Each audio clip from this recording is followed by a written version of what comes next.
Bonjour à tous. Pour ceux que j'ai déjà vus aujourd'hui, je suis toujours là avec ma bonne tasse de café et nous devons maintenant aider Annie.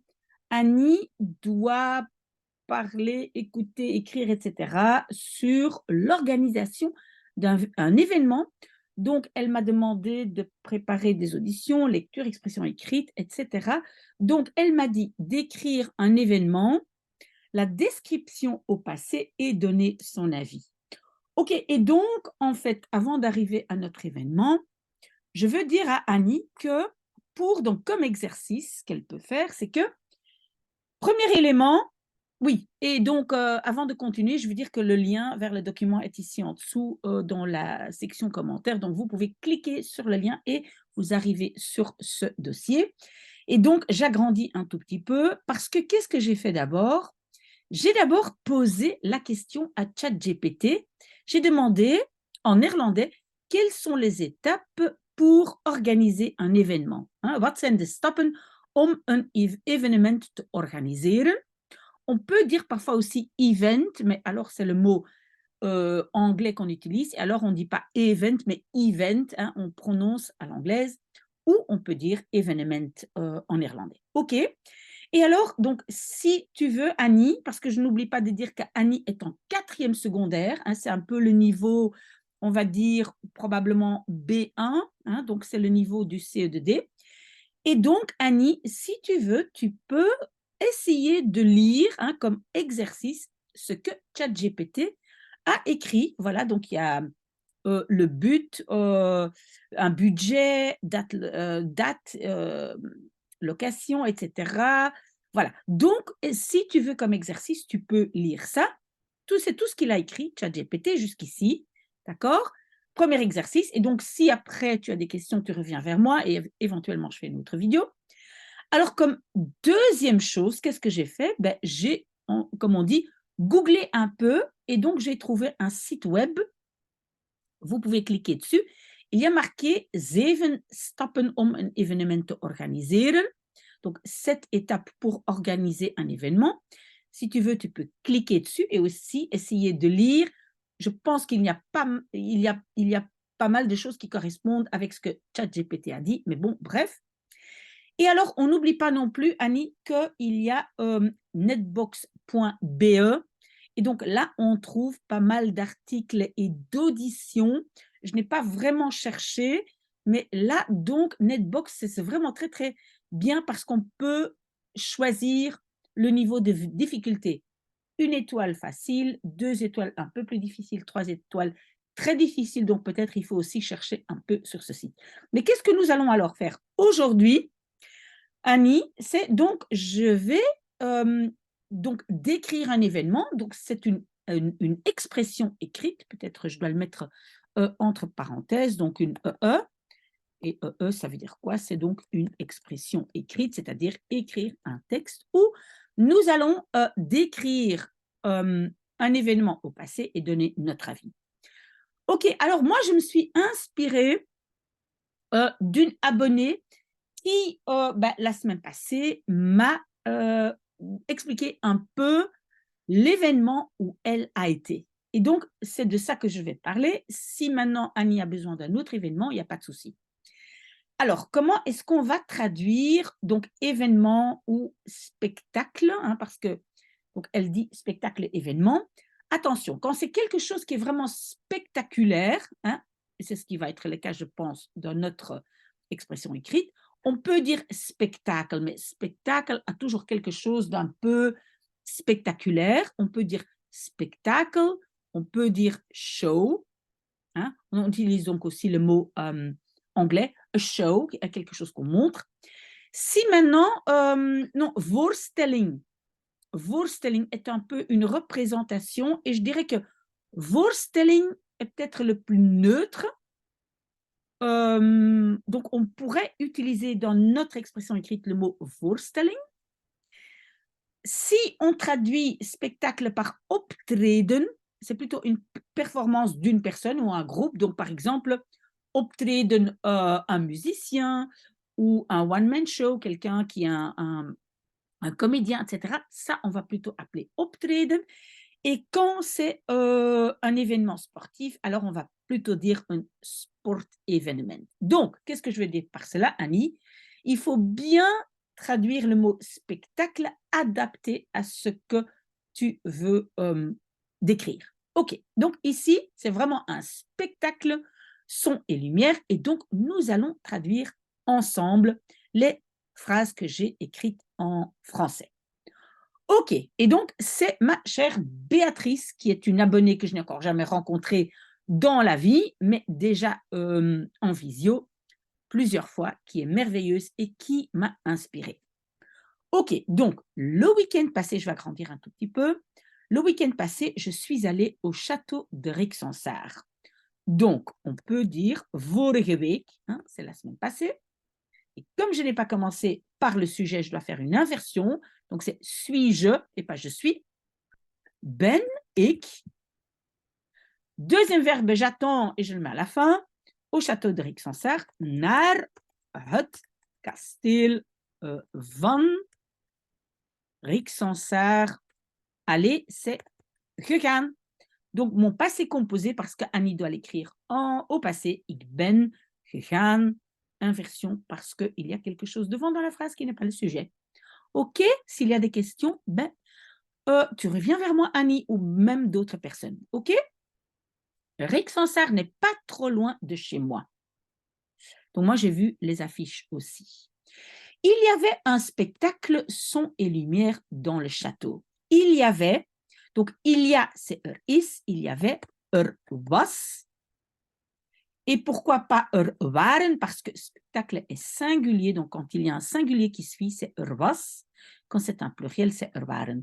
Was, un, et moi ici, je peux dire un spectacle, mais je dis, on peut dire aussi une show. Mais donc, un spectacle son et lumière, je vais les connecter à spectacle. Parce qu'en néerlandais, c'est comme ça qu'on le fait. On colle tout ensemble. Was een geluid en lichtspectacle. OK. Lichtspectacle, c'est un spectacle de lumière. Pourquoi j'ai mis un petit tiret? Pourquoi? Parce que là, je n'ai pas répété le mot spectacle. Normalement, ça serait geluidspectacle, lichtspectacle. OK? Et comme je n'ai pas répété spectacle, je mets le petit tiret pour dire attention, je dois mettre le même mot qu'avec licht. OK? Donc, er was een geluid- en lichtspectakel in het kasteel. OK? Revenez vers moi si vous avez des questions. Nous avions réservé des tickets en ligne. We hadden, nous avions, deuxième verbe, je le garde pour la fin, et donc des tickets en ligne. We hadden online, oulala, pas de i là, online tickets gereserveerd. Alors, Annie, tu fais aussi toujours attention. Si maintenant le professeur a donné une liste de vocabulaire, ben vous essayez de voir est-ce que le professeur n'a pas donné un autre mot pour tickets, par exemple billetten, ou donc on essaye quand même de respecter le vocabulaire que le professeur donne. On utilise souvent tickets comme en anglais, mais si le professeur a par exemple utilisé billetten, je te conseille billetten. We hadden online tickets gereserveerd. Les tickets étaient chers, 15 € par personne. Maar ici, alors peut-être, je vais une fois écrire, de billetten waren duur. 15, normalement, dans une expression écrite, vous pouvez écrire ça en chiffre 15. 15 € per persoon. Je suis allée avec ma mère et ma grand-mère. Ik ben, oui, le verbe gaan en néerlandais toujours avec être, mais la deuxième partie, je garde pour la fin. Ik ben met mijn moeder en mijn grootmoeder. Et puis, je mets le verbe gegaan, le participe passé, irrégulier, dernière colonne de TP. Gaan, ging, gingen, gingen, gegaan. D'accord, Annie? Le spectacle commençait à 19h30 et finissait à 21h. Alors, het spektakel ou de show, comme vous voulez. Hein, je l'écris peut-être quand même. De show. Begon. Imparfait. Pourquoi imparfait? On peut mettre un passé composé. Ici, c'est parce que je fais plutôt une description. Mais si vous dites is begonnen, ça va aussi. Mais alors, vous mettez le is devant et begonnen à la fin. Dus het spektakel begon, et pour l'heure, c'est toujours om, et attention, en néerlandais, on ne donne pas l'heure au-dessus de 12. Donc, quand c'est 19h30, en néerlandais, on va dire 7h30, et 7h30, c'est la moitié de l'heure qui suit, donc la moitié de 8, on dit. 19h30, on dit moitié de 8. Om 7:30. Dus het spektakel begon om 7:30 en eindigde, finissait, verbe régulier, om 9 uur. On dit 9 heures. Et s'il y a un doute, on dit 9 heures du soir, mais on ne dit pas 21 heures. Malheureusement, il faisait mauvais. Malheureusement, c'est un long mot, mais ça vaut la peine de l'apprendre. Spijtig genoeg. Et donc, genoeg, c'est suffisamment, non, suffisamment dommage. Vous voyez, spijtig, dommage, genoeg, suffisant ou suffisamment. Donc, suffisamment dommage. Je n'ai pas commencé par le sujet, donc inversion. Et attention, il faisait mauvais. On donne une toute autre traduction. Was het slecht weer. Donc, cela était mauvais temps. C'est comme ça qu'on le dit. Ça vaut la peine d'apprendre la phrase par cœur. Spijtig genoeg was het slecht weer. On ne peut pas juste dire het was slecht. Non. OK? Il pleuvait, il y avait beaucoup de vent. Oui, j'utilise des imparfaits parce que c'est une description. Het regende, verbe régulier. En il y avait, was, oui, parce que vent est singulier, donc je mets was et pas waren. Was veel wind. Annie, si tu as des questions, tu reviens vers moi. Quand il pleuvait, le spectacle devait être arrêté. Donc voilà. Apparemment, Béatrice m'a expliqué, donc on ne pouvait pas faire ce spectacle quand il pleuvait, pendant la pluie. Ok, donc, wanneer het regende, quand il pleuvait. Je n'ai pas commencé par le sujet, mais par une phrase subordonnée, donc inversion. Donc, je commence par devait. Devait le spectacle être arrêté, pardon. Devait, c'est moest, imparfait de moeten, TP. Moest het spectacle. Attention ici, être. Être, c'est une phrase passive. Je ne sais pas, Annie, si tu as déjà vu ça. Sinon, tu essayes de simplifier la phrase. Mais donc, ici, on va traduire être par worden. En néerlandais, je ne sais pas si tu as déjà vu ça. La construction passive est faite avec zijn et worden. Ici, c'est worden. Moest het spektakel worden gestopt?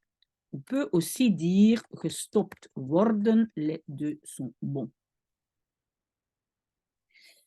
Et donc, il y a une faute là? Non. Non. Wanneer, c'est très bien. Qu'est-ce que j'allais dire? Oui, si maintenant c'est trop difficile, alors je dirais wanneer het regende, wanneer het regende, devait-il arrêter le spectacle? Si tu n'as pas encore vu la construction passive, donc, moesten ze, devait-il, het spektakel stoppen? Ou bien, donc stoppen, c'est bien, c'est arrêter, ou bien on peut utiliser un verbe déjà un peu plus avancé, c'est onderbreken, interrompre. À toi de voir à quel niveau tu es. Non, wanneer est bon aussi. OK, Annie? Ici, la phrase est un peu longue, donc on va la couper en deux. Je vais mettre ça ici.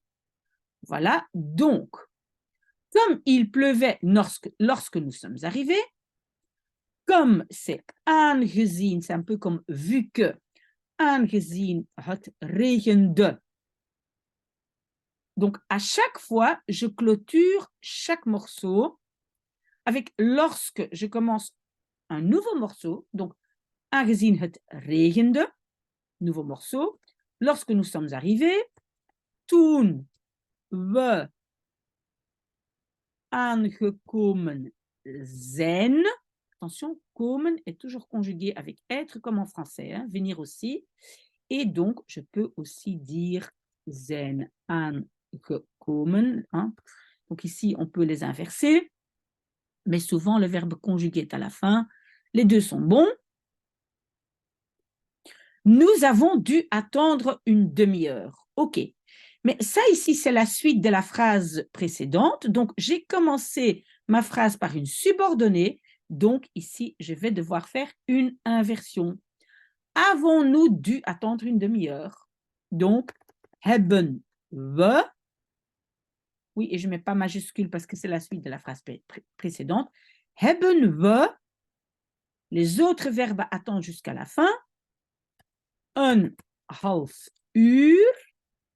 Et maintenant, je dois mettre dû attendre. Mais avant de mettre dû attendre, donc normalement, dû en néerlandais, c'est gemoeten et attendre, c'est wachten. Mais. Oui, il souligne, il a raison ici. Pourquoi? J'ai un passé composé ici. Hein? Nous avons dû attendre. Mon passé composé a deux verbes, dû et attendre. Alors en néerlandais, on appelle ça la règle du double infinitif. Tout devient infinitif. Donc en néerlandais, on va dire nous avons devoir attendre. On va regarder ce qu'il me présente. Oui, il a raison. Ce n'est pas gemoeten, mais moeten. C'est la règle du double infinitif. Nous avions très froid. Attention, maintenant, en néerlandais, on doit dire nous l'avions. Il faut mettre un le. Het. We hadden het heel koud. Donc, en néerlandais, il faut rajouter ce het. Nous l'avions très froid. OK, pas oublier Annie. Ici, à nouveau une longue phrase, et donc je coupe en deux morceaux. Ma grand-mère voulait rentrer. Mijn grootmoeder, on peut dire wilde ou on peut dire wou, les deux sont corrects. Comme imparfait, wilde c'est régulier, wou c'est irrégulier, TP. Wilde est rentrer, en irlandais c'est naar huis gaan. Aller à la maison. Hein? OK, mais je lui ai donné mon écharpe chaude pour avoir moins froid. OK, alors attention, mais c'est maar. Il y a 4 mots en néerlandais, 4 conjonctions qui n'influencent pas la structure de la phrase, c'est en, of, maar, want. Ces 4-là, maar est dedans, on ne fait pas d'inversion, on ne fait pas de rejet, on ne fait rien du tout, on met sujet-verbe. Maar, ik, oui, c'est pas majuscule, maar, ik, et puis, je dois, après le sujet, mettre mon premier verbe, ik heb. Et après, on met tout le reste. Donc, on met lui, mon écharpe chaude. Maar ik heb. Donc, lui, c'est à elle. Haar. Mijn warme sjaal. Mon écharpe chaude. Maintenant, je dois mettre mon deuxième verbe. Pourquoi? Parce qu'avec pour commence une phrase infinitive. Et ça, c'est un autre morceau. Donc, je ne mets pas le verbe donner complètement à la fin, après froid. Non, hein. Je clôture parce qu'avec pour, il y a une nouvelle phrase qui contient un verbe qui commence. Donc, maar ik heb haar mijn warme sjaal gegeven. Pour plus un verbe, c'est om te. Om het minder koud te hebben. On va analyser tout de suite. Oui, alors. Donc, pour, c'est le om te, et je mets le om devant, et puis le te, plus infinitif à la fin, et tout le reste entre les deux. C'est quoi tout le reste? Moins froid, minder koud. Mais attention, qu'est-ce que j'ai dit? Avoir froid, avoir chaud, en néerlandais, il faut le het. het, pour l'avoir moins chaud. N'oubliez pas le het. Avoir chaud, avoir froid. OK? Ça va, Annie, tu tiens le coup? Finalement, le spectacle a commencé à 20h. Finalement, uiteindelijk. Je n'ai pas commencé par le sujet, donc inversion. Le verbe commencer, c'est beginnen. En néerlandais, c'est avec être. Is het spectacle. Je garde commencer pour la fin. Je ne dis pas 20h, je dis 8h. 8 uur. Et puis, commencer. TP, beginnen, begonnen. C'est donc begonnen, le participe passé. OK? Uiteindelijk is het spektakel om 8 uur begonnen. S'il y a des questions, posez-les-moi. C'était magnifique. Het was magnifique. C'est prachtig. On peut dire aussi fantastisch, mais prachtig, c'est ce qu'on voit. OK? Et pourquoi une accent? Non. Het was prachtig. Het spektakel. Le thème était la forêt enchantée. Het thema was. Mais pourquoi? Non, voilà. Was, alors la forêt enchantée. Ou bien on dit het betoverde bos. Et donc enchanté, ben, ça veut dire betoverd, hein? Abracadabra, ok? Ou bien on dit, et on utilise ça souvent en néerlandais, donc la forêt des contes des fées. Donc là, on va dire het sprookjesbos. Mais là, c'est un élément un peu plus, on va dire, positif, ce qui était le cas ici. Het sprookjesbos. OK? Mon opinion, j'ai aimé le spectacle, mais je trouvais que, et le que je mets après, que l'organisation n'était pas bonne. Donc, j'aimais le spectacle. Non, alors tout se décale, donc qu'est-ce que je vais faire? Je vais faire comme ça. Donc, j'ai aimé le spectacle. Ik heb, attention, aimé, préposition van. En néerlandais, on dit j'ai aimé de l'expérience, du spectacle. Ik heb van het spectacle gehouden. On peut dire aussi ik heb van het spectacle genoten. Genieten van, c'est aimer. Voilà, genoten, on peut dire aussi. Mais je trouvais, maar ik vond, je trouvais, et après le que, dat, il y a un autre morceau qui commence, donc j'ai mis ik vond, je n'ai pas fait une inversion, ni rien du tout, parce qu'avec maar en of maar want, rien de tout ça. Que l'organisation n'était pas bonne. Dat, de organisatie. Et qu'est-ce qui se passe avec dat? Ben, je fais un rejet du verbe, c'est une subordonnée. Dat, de organisatie. Niet goed, pas bonne, was. J'ai rejeté mon verbe à la fin à cause de dat. OK?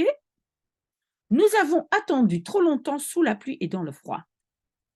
We hebben attendu, ben, je le garde pour la fin, trop longtemps, te lang.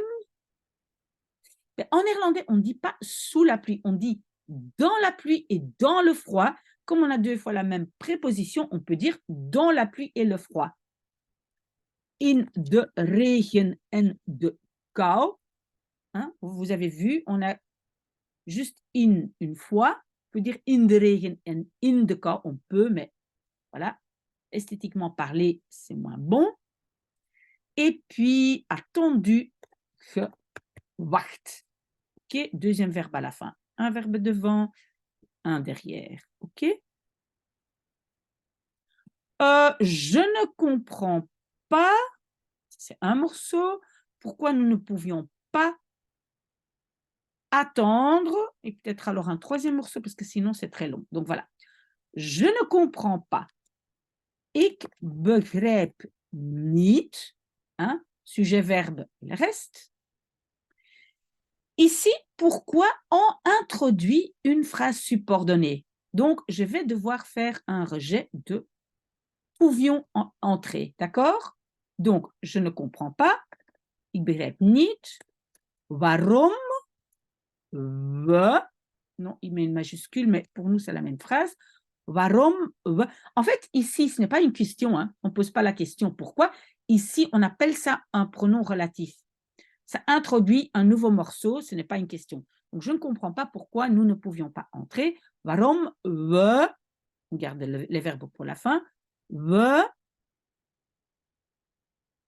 niet, c'est le ne pas, et puis à 19h30, om 7:30, vous vous rappelez à moitié de l'heure qui suit,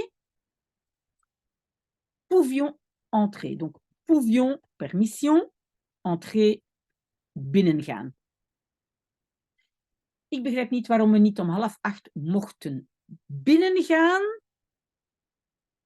Et, en, oui, et alors ici c'est intéressant parce qu'en fait on continue avec l'infinitif. Pourquoi? Parce que c'est et nous ne pouvions pas attendre à l'intérieur, ok? Binnengaan en wachten. Un instant, hein? Ah oui, mais donc le wachten va se mettre à la fin. Comme le binnengaan est à la fin de son morceau, le wachten aussi. Donc à l'intérieur du château, je vais mettre devant. En in het kasteel wachten. Je vais relire pour voir si tout est correct. Ik begrijp niet waarom we niet om 7:30 mochten binnengaan en in het kasteel wachten. Oui, très très bien. Dernière phrase, courage Annie.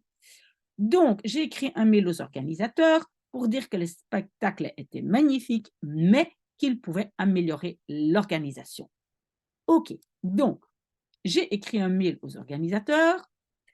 Ik heb écrit, attends la fin, een mail naar de organisatoren gestuurd. D'accord? Deuxième partie. Pour dire, c'est pour plus un infinitif, c'est un nouveau morceau. Pour plus verbe om te, donc om. Ah oui, et ici, que le spectacle était magnifique, là aussi c'est un nouveau morceau. Donc pour dire, om te zeggen. Vous comprenez, ça c'est un morceau, donc je vais clôturer om te zeggen. Et puis que, nouveau verbe était, dat, le spectacle, het spectacle, à cause de dat, rejet du verbe, donc le était va à la fin, dat het spectacle prachtig was. Et puis, mais, oh oui, ça saute encore, c'est pas grave, mais, donc avec mais, heureusement, on ne change pas la structure de la phrase. Maar, dat, ah oui, on a quand même un dat avec maar, ça changerait, mais puis il y a mon dat pour dire attention, rejet. Donc je vais quand même rejeter à la fin de la phrase mes verbes. Dat, ze, l'organisation de organisatie pouvait, pluriel, attention TP, konden, améliorer, infinitif, verbeteren. Voilà, voilà, Annie, j'espère que ce document t'a aidé. S'il y a des questions, ben, reviens vers moi. Je mets le lien de ce document ici en bas de la vidéo. Voilà, à très, très, très bientôt. Moi, j'ai besoin d'encore un peu de café. Très bon dimanche.